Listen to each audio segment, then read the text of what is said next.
Hadirin jamaah sidang salat Idul Fitri, mudah-mudahan kita semua senantiasa dimuliakan oleh Allah Subhanahu wa taala.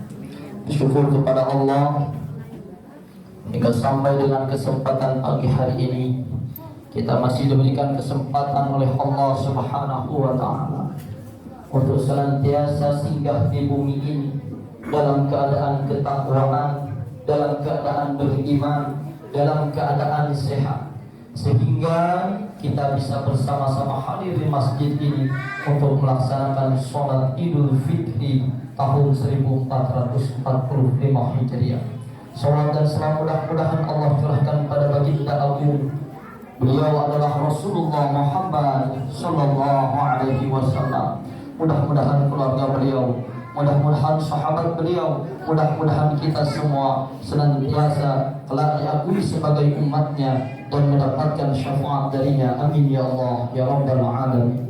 Hadirin jamaah salat Idul Fitri yang dimuliakan Allah, khatib berwasiat wabil khusus untuk diri pribadi, untuk keluarga dan umumnya untuk jamaah sekalian. Mari senantiasa kita tingkatkan keimanan dan ketakwaan kita kepada Allah Subhanahu wa taala, seperti yang disampaikan pada ayat yang telah tadi dibacakan, bahwa Allah menyeru kepada orang-orang yang beriman untuk bertakwa kepada Allah dengan sebenar-benarnya takwa, dengan cara melaksanakan segala perintah yang telah Allah perintahkan, menjauhi dan tidak mengerjakan segala apa yang telah Allah larang. Walaupun sulit untuk mengerjakan itu semua, susah, payah dan lain sebagainya, tetapi demi Allah hadirin, itu semua Allah berikan kepada kita, Allah tunjukkan kepada kita, tak lain dan tak bukan untuk menghantarkan hamba-hambanya yang beriman itu akan sampai kepada titik di mana titik tersebut adalah titik kebahagiaan, titik kesuksesan, titik kemuliaan dengan keridhaan Allah Subhanahu wa taala, baik berkenaan dengan urusan dunia maupun urusan akhirat. Dan jangan sekali-kali kita mati pergi meninggalkan dunia ini dalam keadaan tidak beriman. Na'udzubillah summa na'udzubillahi min dzalik. Hadirin jamaah sidang salat Idul Fitri yang dimuliakan Allah, suatu ketika Umar bin Khattab beliau berkata, kata beliau, izud dunya bil mali wa izul akhirah bisalihil amali, bahwa barang siapa menginginkan suatu kemuliaan dunia maka diraih dengan banyaknya harta, dan barang siapa yang menginginkan kemuliaan di akhirat maka diraih dengan banyaknya amal. Hadirin jamaah salat Idul Fitri yang dimuliakan Allah, sebagaimana yang kita lihat, yang kita dengar, dan yang kita rasakan, bahwa kehidupan dunia ini membutuhkan materi, kehidupan dunia ini membutuhkan uang, kehidupan dunia ini membutuhkan harta. Maka pantaslah seseorang yang dekat hidupnya dengan baginda Rasulullah, sahabat Umar, beliau mengatakan kehidupan dunia akan diraih kemuliaannya manakala seseorang tersebut memiliki dengan banyaknya harta. Hadirin sidang salat Idul Fitri yang dimuliakan Allah, Allahu Akbar, Allahu Akbar, Allahu Akbar, walillahil hamd. Bisa kita lihat, kita perhatikan bagaimana kita akan menyempurnakan kehidupan di dunia ini untuk menghantarkan kita kepada kehidupan akhirat. Jikalau tidak memiliki harta, bagaimana kita akan beribadah kalau kita tidak memiliki kain untuk menutup aurat kita? Bagaimana kita akan beribadah dengan kuat, dengan tenang, jika perut kita lapar, haus dan lain sebagainya? Bagaimana kita akan nyaman duduk di masjid yang sama-sama kita singgahi ini untuk berjamaah, bertakwa kepada Allah, tatkala tidak dilengkapi dengan fasilitas-fasilitas yang membuat kita nyaman? Maka kata Umar, Barang siapa yang menginginkan kemuliaan di dunia, raihlah dengan banyaknya harta. Bagaimana mungkin kita akan menyempurnakan keimanan kita untuk menunaikan suatu kewajiban kita sebagai orang Islam, selain daripada mengucapkan 2 kalimat syahadat, menunaikan sholat, berpuasa, berzakat, infak, sedekah dan lain sebagainya, atau bahkan menunaikan haji kalau kita tidak memiliki harta. Maka hadirin yang dimuliakan Allah, pentingnya bagi kita sebagai seorang muslim harus giat bekerja, tingkatkan etos kerja kita untuk mendapatkan harta yang sebanyak-banyaknya untuk kepentingan ibadah kita di dunia ini yang akan menghantarkan kepada kebahagiaan akhirat. Hadirin yang dimuliakan Allah, Allahu Akbar, Allahu Akbar, Allahu Akbar walillahil hamd. Maka lihat orang-orang di sekitar kita, tidak sedikit anak membunuh ibunya, tidak sedikit istri membunuh suaminya, tidak sedikit orang saling menjatuhkan, menghinakan hanya untuk mendapatkan harta. Dari segi kedudukan, jabatan, semua untuk mendapatkan harta. Hadirin yang dimuliakan Allah, sebagai orang yang beriman tidak seperti itu, tidak menghalalkan berbagai macam cara, karena besok di yaumil akhir nanti tidak akan bergeser kaki seseorang pun tatkala dia mampu menjawab salah satunya mengenai dengan harta yang Allah sobatkan pertanyaannya kepadanya. Kata Allah, min aina tasabahu, harta yang kau miliki di dunia itu kau dapat dari mana? Percuma mengeluarkan sedekah dengan berjuta-juta, bermiliar-miliar, tetapi harta yang didapatkannya dari jalan korupsi.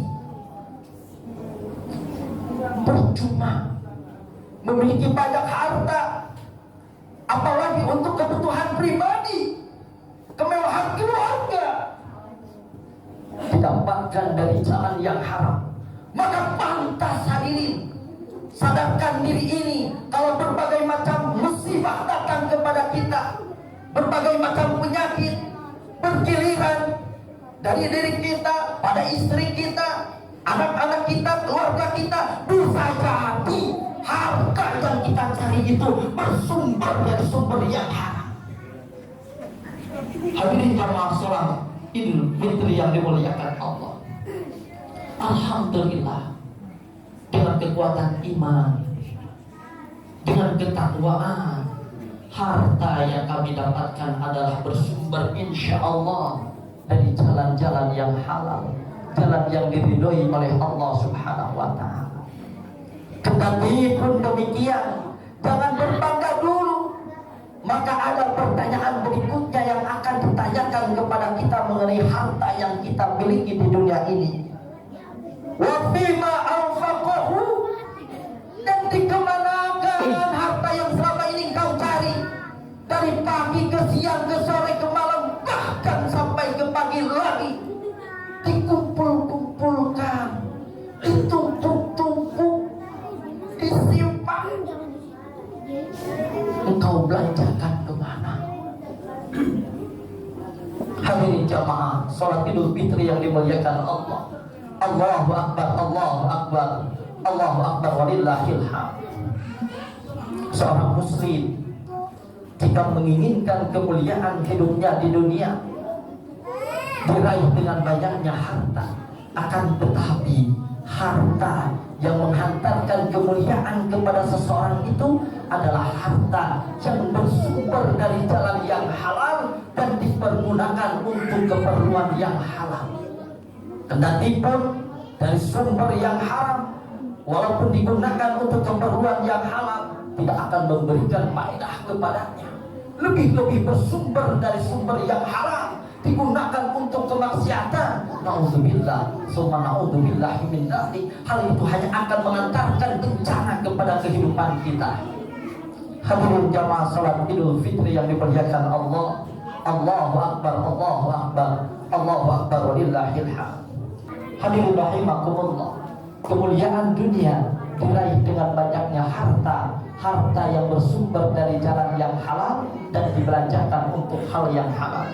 Kemuliaan akhirat didapatkan dengan banyaknya amal yang dilakukan oleh kita, oleh orang-orang yang beriman itu semasa hidup di dunia ini. Hadirin jamaah sidang salat Idul Fitri yang dimuliakan Allah. Allahu akbar, Allahu akbar, Allahu akbar walillahil hamd. Kemudian Imam Ghazali mengatakan bahwa nanti seseorang itu setidaknya akan tergolong ke dalam 4 golongan. Yang pertama golongan sa'idun fid dunya wa saqiyun fil akhirah. Di dunianya dia diberikan kemuliaan, bisa jadi dengan banyaknya harta tadi, bisa jadi dengan kesehatannya, bisa jadi dengan kedudukannya, jabatannya, semasa hidup di dunianya penuh dengan kemewahan. Akan tetapi semasa hidupnya tidak pernah memperhatikan, menyiapkan untuk bekal akhiratnya, maka orang demikian tergolong ke dalam sa'idun fid dunya. Bisa jadi dia merasakan dunia ini sebagai surga, tetapi besok di akhirat sa'iyun fil akhirah, sebagai orang-orang yang celaka, merugi dan penuh dengan kesengsaraan. Golongan yang kedua ialah golongan sa'iyun fid dunya wa sa'idun fil akhirah. Boleh jadi semasa hidup kita di dunia ini, walaupun kerja sudah banting tulang, alhamdulillah dengan sedikit harta yang kita dapatkan pun cukup. Kita selalu bersyukur, tidak terlalu mewah-mewah. Untuk makan cukup, pakaian cukup, tempat tinggal cukup, istri keluarga cukup, penuh dengan ketaatan. Maka orang yang demikian dikategorikan sebagai orang yang sakiyun fid dunya, kehidupan di dunia yang penuh dengan kesederhanaan, tetapi sya'idun fil akhirah, di akhiratnya penuh dengan kemuliaan karena ketakwaannya tadi. Golongan yang ketiga sakiyun fid dunya wa sakiyun fil akhirah. Na'udzubillah summa na'udzubillah min dzalik. Sudahlah di dunia ini hidup penuh dengan kesengsaraan, harta tak punya, jabatan apalagi, kehidupan biasa-biasa saja, ditambah tidak ada rasa iman untuk mau beriman, bertakwa, melaksanakan perintah Allah, hidup penuh dengan berbagai macam kemaksiatan. Na'udzubillah summa na'udzubillah min dzalik. Di dunia saya sudah terhinakan, apalagi di akhirat. Golongan ini merupakan golongan sa'iyun fid dunya wa sa'iyun fil akhirah. Kemudian yang terakhir, yang barang tentu ini merupakan semua idaman kita, yakni adalah golongan sya'idun fid dunya wa sya'idun fil akhirah. Golongan orang-orang yang kehidupannya di dunia diberikan kemuliaan dan di akhirat pun diberikan kemuliaan. Maka kemuliaan tadi, ketika Allah titipkan harta kepada kita, harta tersebut kita gunakan untuk beribadah. Ketika Allah titipkan kesehatan kepada kita, maka kesehatan itu kita gunakan untuk beribadah. Ketika Allah menitipkan ilmu kepada kita, maka ilmu tersebut kita jadikan untuk beribadah. Tidak seperti orang-orang yang munafik. Allah titipkan harta, Allah titipkan kesehatan, Allah titipkan jabatan, Allah titipkan ilmu, tetapi semua itu untuk membodohi, untuk mencurangi, untuk menghancurkan orang lain, hanya untuk kepentingan pribadi. Na'udzubillah summa na'udzubillah.